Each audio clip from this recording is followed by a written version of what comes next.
Hello, welcome to La Excellence. In our recap program, we are discussing monthly current affairs videos.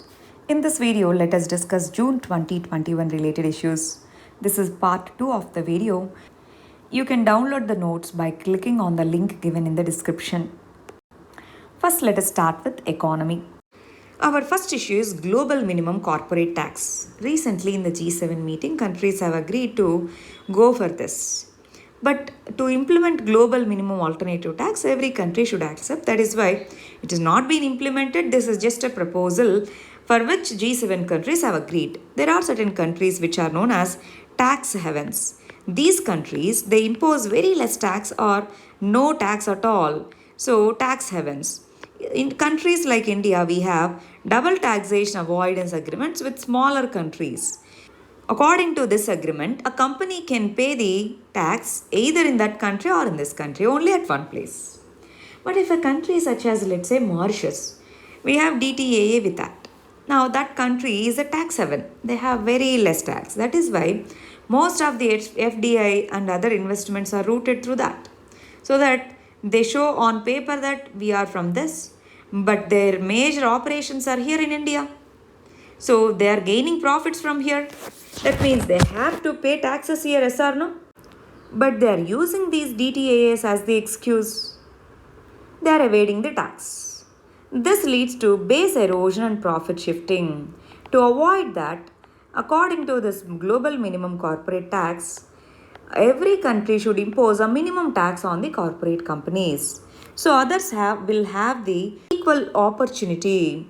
So OECD, this one organization known as OECD, this is coordinating tax negotiations in two aspects. One is Pillar 1, two is Pillar 2. In Pillar 1, the top 100 global companies, they have to reallocate the additional share of profits to the countries from which they operate. Second one, Pillar 2 means imposition of global minimum tax of 15%. These are the two aspects in which it is having the tax negotiations. G7 countries, recently even G20 countries have also discussed about global minimum corporate tax.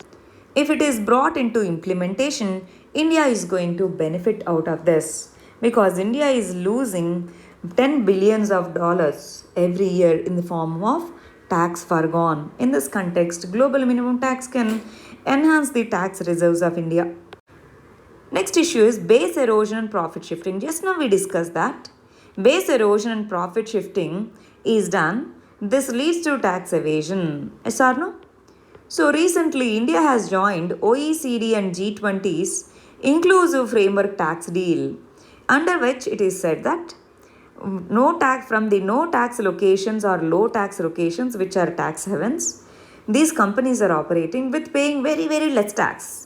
They are getting more money, but they are paying very, very less taxes. So in this context, it leads to base erosion and profit shifting. To avoid that, this minimum corporate tax was proposed. As we have said, under OECD, there are two pillars. Under Pillar 2, minimum alternative tax is proposed to avoid this base erosion profit shifting.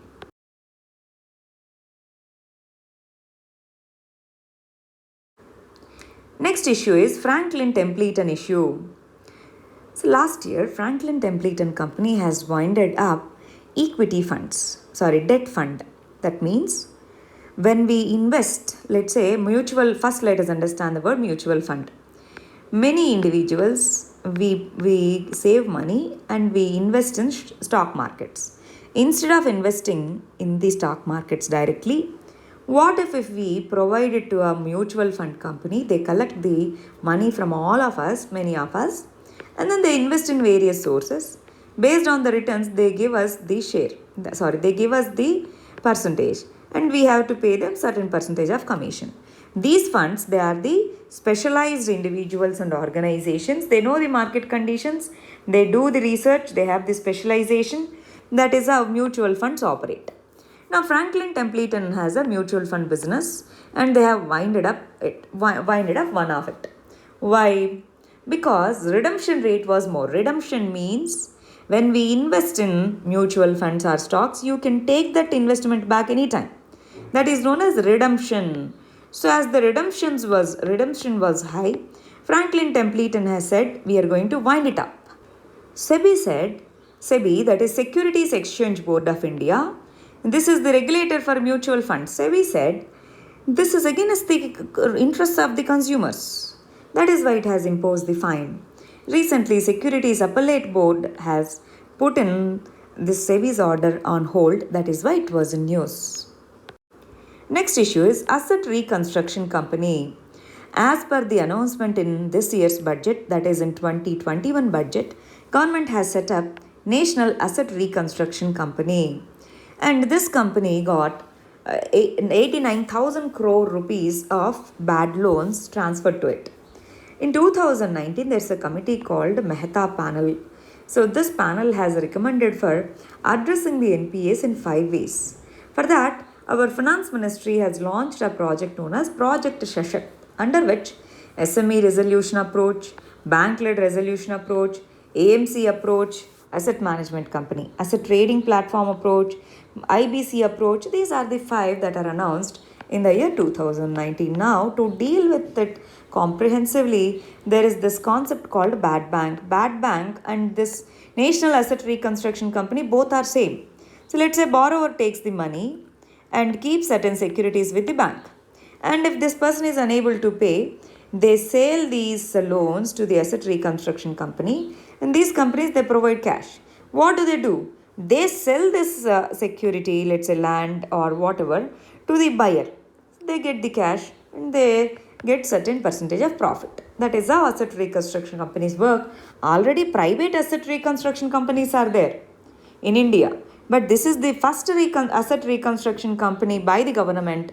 That is why it is known as National Asset Reconstruction Company. Bad bank is the same concept. So this is the thing that we have just discussed. Go through it once. This and ARCs, Asset Reconstruction Companies, they are constituted under SARFAESI Act 2002 that provides the legal backing. NARCL is different from the existing ARCs because this is the public one. That is the difference. As NPAs are increasing, need for asset reconstruction companies is there.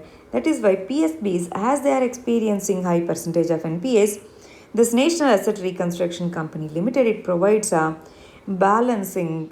It provides the balancing for the bad loans and the prospective loans. Next issue is minimum support prices, MSP. Recently, for Kharif season, MSPs were announced. That is why it was in news. MSP is calculated by Commission on Agricultural Costs and Prices. That's a specialized technical agency under Ministry of Agriculture for 22 crops and 1 sugar cane. That is total 23.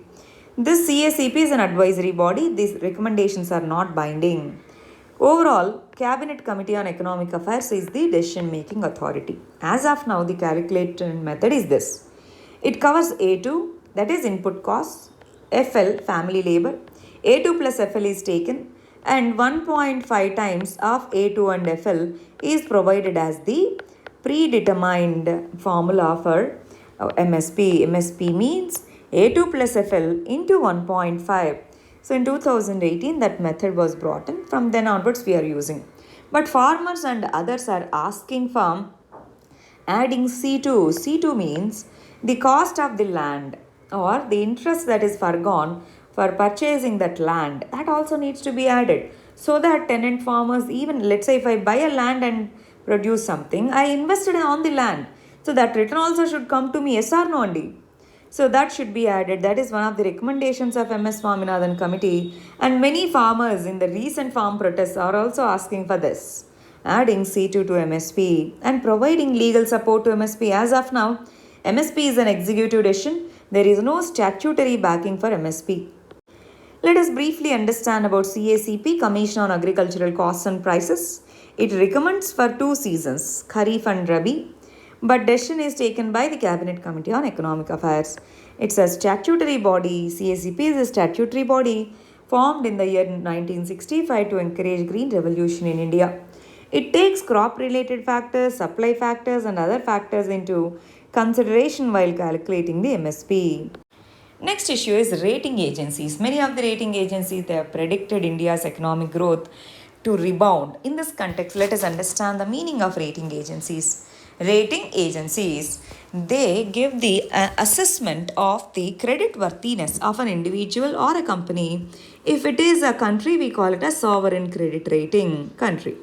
Credit rating is assessment of the credit worthiness of the borrower with respect to debt or financial obligation. There are international credit rating agencies known as S&P, Moody's, Fitch. There are Indian credit rating agency such as CRISIL, ICRA, Fitch India, etc. We have an organization known as SEBI, Securities Exchange Board of India. This sets the norms and monitors and regulates the rating agencies in India. Next issue is cess related issue between center and state government. What is the meaning of cess? Cess is a tax that is levied for a specific purpose. For example, Swachh Bharat cess. So like that. So this cess is imposed for a specific purpose. It is a tax on tax. Let's say on 100 rupees, tax is paid as 10 rupees. So if tax is imposed again on this 10 rupees, that is known as tax on tax. Tax on tax. So cess is a tax on tax. Similarly, we have one more tax on tax mechanism that is known as surcharge. Surcharge is additional tax, but this is not for a specific purpose. But cess is for specific purpose. That is why cess is imposed. We know that from the center, states get the money through through the recommendation of Finance Commission in the form of central transfers to the states. While transferring the fund from the center to the states, cess and surcharge amounts are not calculated as the net divisible pool. That means cess amount is not shared with the states. Recently, what the government central level is doing is, it is not increasing the tax rate, it is increasing the cess. That means, as the tax rates have not increased, the money that will be shared with the states is less, but the money that the center gets through cess is high. Cess is added to Consolidated Fund of India. Later, it will be used only for this specific purpose. Next issue is ED transferring the defaulters' money to public sector banks. Enforcement Directorate has recently seized the assets of 3 fugitive economic offenders such as Vijay Mallya, Mehul Choksi and Nirav Modi. We have an act known as Fugitive Economic Offenders Act. If the special court gives the permission, fugitive economic offenders, their assets can be confiscated by the law enforcement authority. In this context, these 3 are not in India. They escaped India. They are not voluntarily coming to India. We are trying to get them back through other means. That is a different issue. But they are not coming voluntarily. So in this context, the ED has attached their assets. And now, after selling their assets, this ED is transferring part of money to the public sector banks from which they have taken loans or cheated. Next is capital expenditure and its multiplier effect. Multiplier effect means if we invest 1 rupee, how many times will it provides us the return? That is known as multiplier effect. When we spend more on capital expenditure, let's say on roads, bridges, etc., how much value will it generate in the future? That is known as multiplier effect. As of now, we are providing fiscal stimulus. Under fiscal stimulus, we have to spend for demand revival now. That means government has to go for revenue expenditure. But along with revenue expenditure, it should go for capital expenditure so that it will have multiplier effect in the future. Multiplier effect is there with regard to capital expenditure. That is why center and states, they have to prioritize this. Next issue is rise in oil prices. Here oil means crude oil. Crude oil prices have hit 2-year high. In this context, let us understand why. In 2019, before COVID itself, economic slowdown has happened. Not just in India, worldwide. Slowly economic slowdown has happened. This economic slowdown has reduced the demand for oil. So with the arrival of 2020, with COVID-19, this demand fell down drastically. In this context, the oil producing countries, the cartel is known as OPEC, and few other countries which are called as OPEC plus, they have taken a decision to reduce the supply. When the supply of oil is reduced, obviously, when the economy rebounding started, now the demand for the crude oil increased. That led to more prices. That is one of the reasons. And countries like India, they impose high tax on crude oil components, that is petrol, diesel on them. High taxes are imposed. That is why oil prices are high in India. They have curbed the production. They reduced the supply. OPEC plus countries announced and agreed for that. Next issue is direct monetization of fiscal deficit. We know that fiscal deficit numbers are increasing, but we don't have the choice except spending money, because if we don't spend the money, our fiscal deficit reduces, but demand revival won't be there. That means overall economic growth goes down. In that context, fiscal deficit is bound to increase in the COVID situation. What is the fiscal deficit, by the way? It is calculated this way: total expenditure of government minus total revenue of the government plus borrowings. This is known as fiscal deficit. To address fiscal deficit, conventionally there are various methods. One, reduction of public expenditure, reduction in bonus leaves and encashments and subsidies, increase in tax to generate the revenue, disinvestment. These three are not viable as of now. You can't increase the tax as already economy is under stress. We cannot reduce the subsidies, we cannot reduce the public expenditure. That is why it is going for disinvestment. And others argue that why can't the government borrow money from the RBI and RBI prints it? That is known as direct monetization. What happens if we go for that? See, it leads to high inflation. Two, it hurts the fiscal prudence of the government. It leads to fiscal dominance. And it is ineffective in increasing the liquidity, and it depreciates the currency in terms of external trade. So that is why direct monetization in India is not encouraged. See, for example, what happened in Sri Lanka with direct monetization? They're experiencing BOP crisis. So this policy might not be good for India. That is why government has not implemented it. But direct monetization means government borrows money directly from RBI and RBI prints that amount of money extra. Next issue is AgriStack. AgriStack is simply a database. It's a collection of technologies and digital databases proposed by the central government to have a comprehensive understanding about farming policies, under which farmer database will be maintained. Initially, only the landowner's data will be maintained. Slowly, tenants also will be added. This will address the access to credit, wastages in agricultural supply chain. These things can be addressed by evidence-based policy making. Each farmer will be provided with the digital ID, which will be linked to Aadhaar number. This can be useful. This database can be useful in implementing schemes such as PM Kisan, etc. And this also helps in evidence-based policy making with regard to agriculture. Next issue is GEP, Gross Environment Product. We have a concept known as green GDP.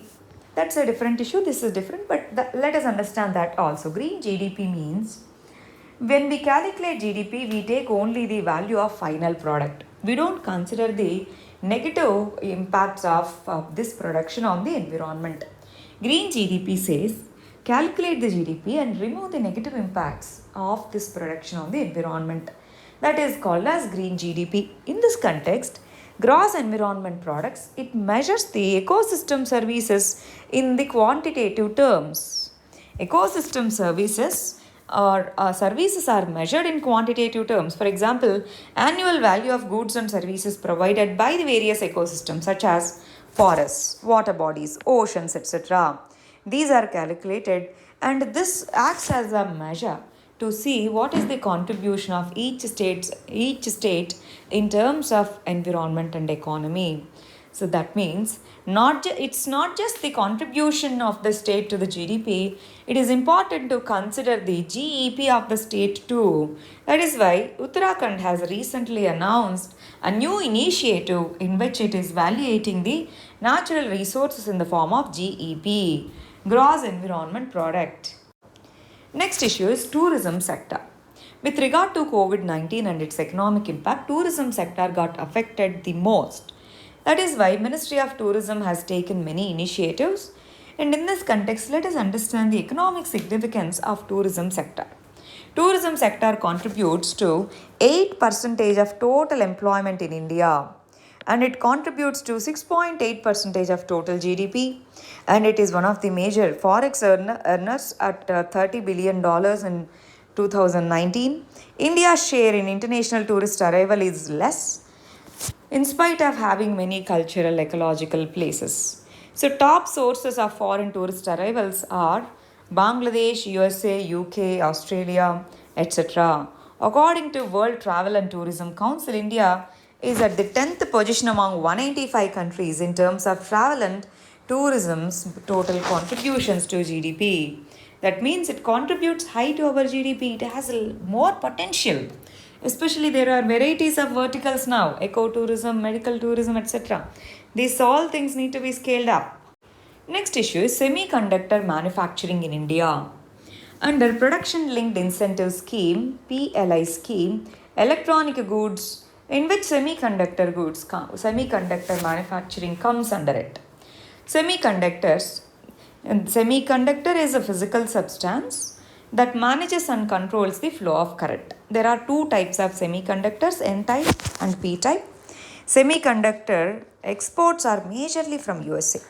USA dominates the semiconductor market with 47% share, followed by South Korea. That means we are importing from various countries that we are dependent upon our other countries. For example, to promote EVs, we need semiconductors. To promote Digital India, we need semiconductors. That is why having indigenous semiconductor industry, strong semiconductor industry is prerequisite.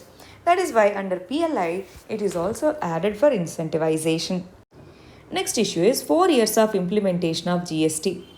So let's understand this only from prelims point of view. You have to read it in depth for your mains. But for now, let us briefly understand this. In 2003, Calicut Task Force has recommended for having a unified indirect tax. Based on that recommendation, after that many times this bill was introduced, which was not passed, and finally in the year 2016, under 101 Constitutional Amendment Act, this GST bill was passed. Under this GST, indirect taxes levied by the center, indirect taxes levied and collected by the states, both were merged. Now we have only one GST. This is divided into CGST, IGST. In case of interstate transactions, we have IGST, CGST, SGST, IGST. GST is a value-added tax. That is why it provides input tax credit. There is e-way bill system for giving the permission on the transport of goods, and we have GST network, which provides the digital backbone for filing the GST. You have to read the achievements of GST, challenges of GST from your mains point of view. As of now, it is not needed for your prelims. These are also challenges of GST, challenges in implementation of GST. And this is the way forward. You can read it later when you prepare for your mains, or after prelims you can read this. Next issue is Consumer Protection e-commerce rules. Recently, Department of Consumer Affairs has released a draft of amendments to the Consumer Protection Rules 2020. So, what are the new rules? See, these consumer protection rules, e-commerce rules, are applicable to all goods and services that are sold in the digital platform. All models of e-commerce companies such as marketplace, inventory models, all are covered under these rules. All e-commerce retail, including multi-channel single brand retailers in single and multiple format, all come under this particular e-commerce rules. All forms of unfair trade practices across all models of e-commerce are punishable under the new guidelines.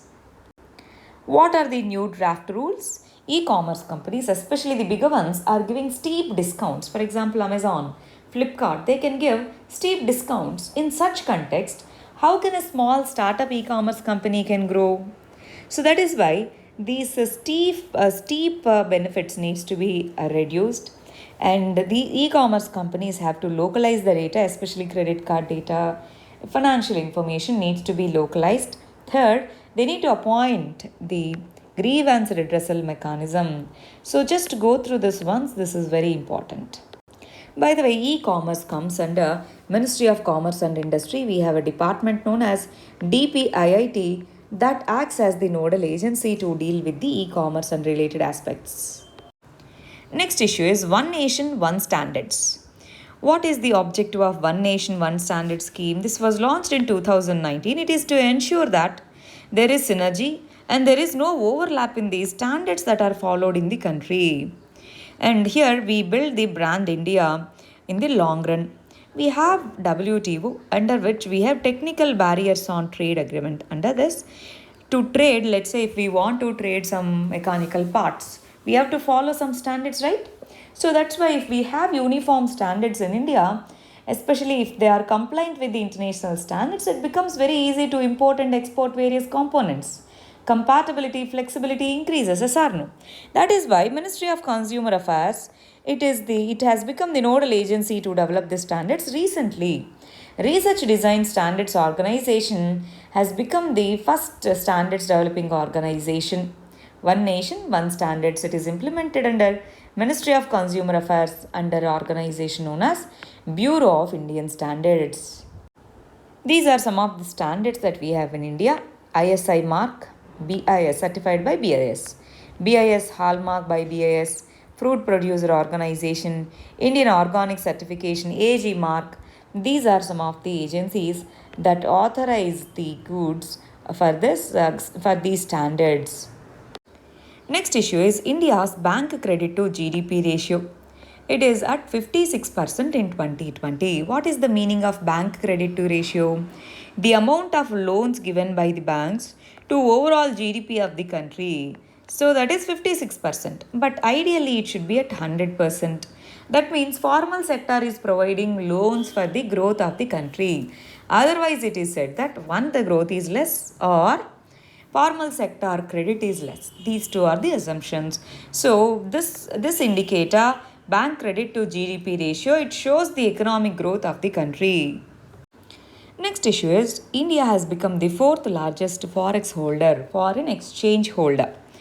Earlier, Russia was the fourth country. Now we crossed it. We have reached the level of $600 billion. For the first time in independent India's economic history, we reached the $600 billion mark for the first time, and we crossed Russia. We are the fourth largest forex holder. What is the meaning of forex reserve, by the way? Forex, that is foreign exchange reserve. These are the assets held by the government through our central bank in foreign currencies, bonds, treasury bills, etc. India's forex reserves include 1. Foreign currency asset, 2. Gold, 3. Special drawing rights, 4. The reserve tranche position with IMF. Next issue is 30 years of LPG reforms. It's been 30 years since we implemented LPG reforms. LPG, liberalization, privatization, globalization. So in this context, we can expect questions based on trend. So in the last 30 years, growth rates increased, decreased, employment increased, decreased, like that. Trend-based questions are very famous in economy. If you go through your previous questions, trend-based questions are asked. Now let us understand these terms: liberalization, privatization and globalization. These reforms were introduced in the year 1919, and after that also these were continued. At the time of 1991, we were facing BOP crisis and we went to IMF to seek money. IMF has said that if you implement the structural reforms, then only we will lend. So according to the suggestion of that, we started implementing LPG reforms. Before that also we had this idea, but that became inevitable then. Liberalization means simplification of rules for the domestic sector as well as for the international trade. Liberalization policy. Abolition of license Raj. Encouraging the FDI into India. These are some of the measures taken under liberalization policy.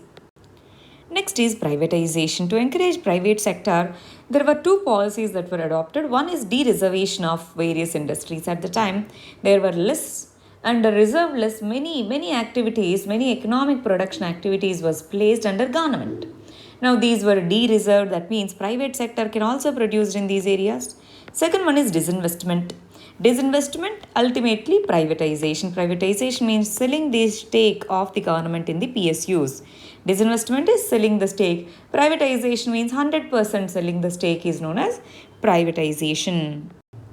Next is globalization. Globalization means increase in the economic integration among the nations. To promote globalization, these are the measures that were taken. Increase in the equity limits of foreign investment, partial convertibility on the current account, long-term trade policy, reduction in the tariffs, withdrawal of quantitative restrictions as per the WTO rules. These were the measures taken under globalization. Please understand that these are not introduced at a time in 1991. They followed in many years, 1996, 1999 also. LPG reforms are not one-off reforms, they are continuous reforms. Next, let us discuss science and technology related issues. Our first issue is encryption. Encryption means, let's say if we are sending a message, it will be converted into code. This code is known as encrypted code. This cannot be read by anyone except the receiver.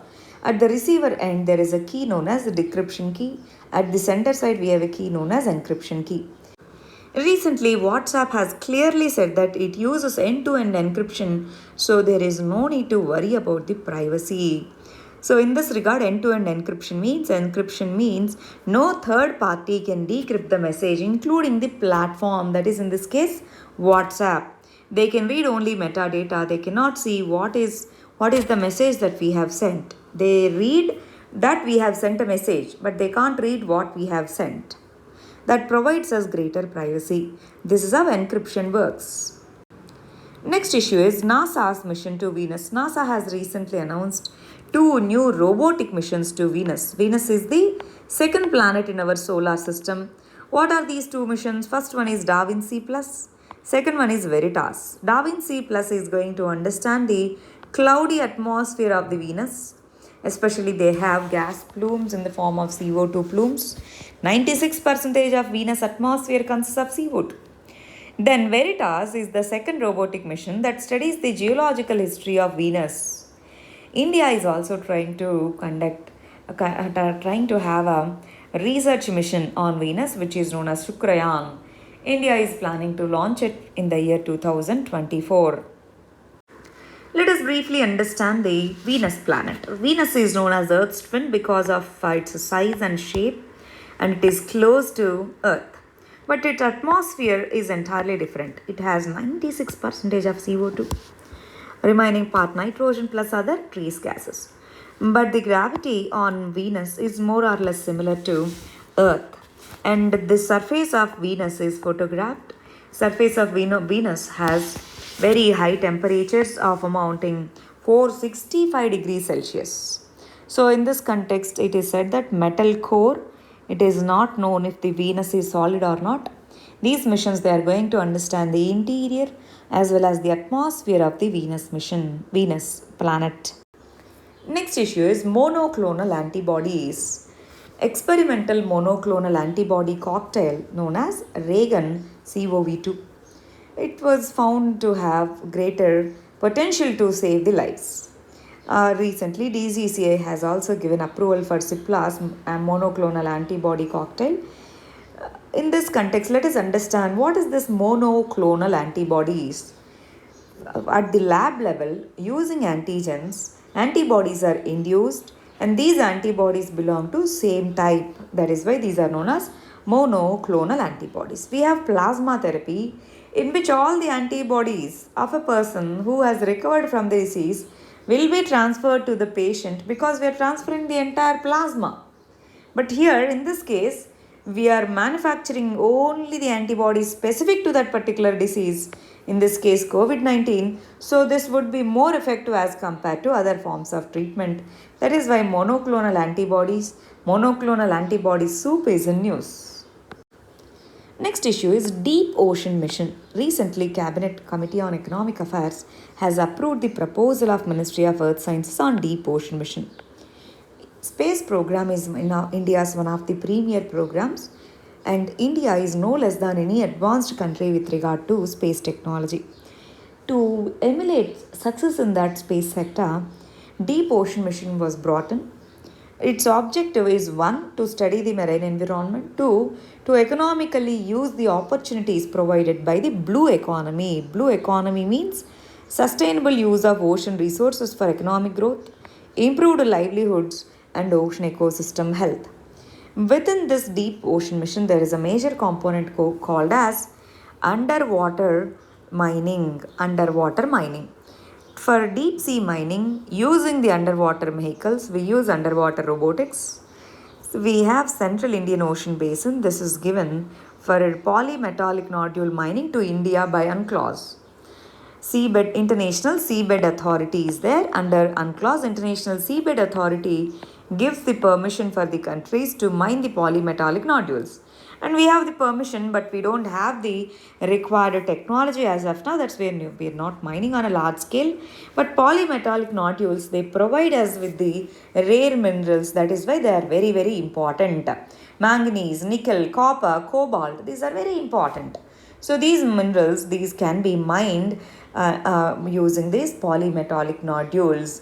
This deep ocean mission focuses on development of ocean climate change advisories, and it promotes the technology for sustainable utilization of marine bioresources, and it conducts deep ocean survey and exploration, extraction of energy resources such as natural gas, crude oil from the ocean basins. These are all the objectives of deep ocean mission.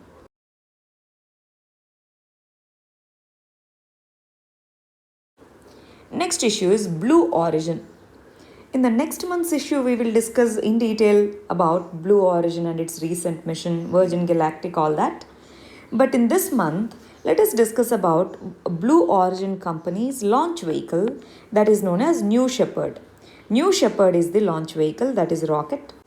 This rocket is very significant in terms of technology because it takes off and lands vertically. It takes off and lands vertically, and entire structure is reusable. This rocket name is New Shepard. New Shepard is named after Alan Shepard. Alan Shepard is USA's first astronaut who entered into space. So this rocket system is designed to take the crew module. This is crew module. Crew module past the Karman line. Karman line means 100 kilometers line. If it is crossed, it is said that we reached the outer space. So this rocket helps this crew module to reach the Karman line and above that. So this can take off vertically and it can land vertically. That is the significance of it, and it is fully reusable. And this is part of space tourism project. Blue Origin, Virgin Galactic, SpaceX, they're all promoting for space tourism. And Blue Origin has launched a mission already in the month of July. We will discuss about it in the next month's current issue. Next issue, gain of function research. This is the term that denotes that microorganisms will be modified so as to increase their transmissibility, virulence, immunogenicity, and host tropism. This gain of function research is banned in many countries. What happens, for example, what happens if this lab escape theory is true with regard to COVID-19? Gain of function research activity is there in China. That means viruses are taken.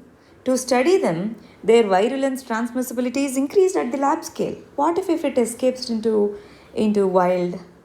So that is why many organizations, many countries are asking for banning this gain of function research. Next issue is genetically modified rubber. Recently, world's first GM rubber plant, it was developed by Rubber Research Institute and it was planted in Assam. To promote sustainable livelihoods in the northeastern states, rubber plantations are encouraged by the government recently. So that is why. What is genetically modified technology? Using genome sequencing, we identify which genes comprises of which trait. Based on that, we modify the gene suitably. In this context, MNSOD gene is altered to suit these rubber plants to the extreme cold and drought conditions. So in this context, generally rubber is grown in Kerala and Karnataka regions where heavy rainfall and high temperatures are there. So, in this context, if these rubber plants have to adapt to the northeast, they have to be modified suitably to the climate. Similar to this, there's one more thing in news, that is, we have mangroves. Mangroves are the coastal species, especially they grow in the saline environment. That means they can tolerate high levels of salt. Now, what if we find out which gene is responsible for this salt tolerance? And what if we introduce that gene, salt tolerant gene, into normal crops? The salinity is increasing in the coastal areas and other areas. So, what if we find out that salt tolerant gene and if we introduce it to the normal crops, that enhances the production, that increases the land availability for agriculture? Next issue is Biotech Kisan program. Biotech Kisan Northeast Cell was launched recently, that's why it's in news. Biotech Kisan, Kisan full form is Biotech Krishi Innovation Science Application Network. This is simply a farmer scientist connect. That means there are many innovations. These are not reaching farmers. So, to make sure that these innovations are reaching the farmers, especially in the field of biotechnology, this initiative was launched in the year 2017. This is to promote for agricultural revolution. This initiative is implemented under Department of Biotechnology. Next issue is Cotton 2040 report. India is the leading cotton exporter. Because of the climate change, global warming, cotton crop is going to be affected severely. So that is the gist of this report. India is the largest exporter of cotton in the world. After India, USA, then comes China, Brazil, Pakistan, and Turkey. These are the 6 countries. Because of the climate change induced wildfires, droughts, and extreme rainfalls, cotton growing area is going to experience severe distress, especially severe water stress. That is why, in this context, cotton growing regions need to go for alternatives and it should mitigate the climate change impact. Next issue is SERB FIRE. SERB, that is Science and Engineering Research Board. It's a statutory body under Department of Science and Technology. This FIRE means a Fund for Industrial Research Engagement. See, researchers, they should know what are the requirements of industry, what are the problems that the industry is facing.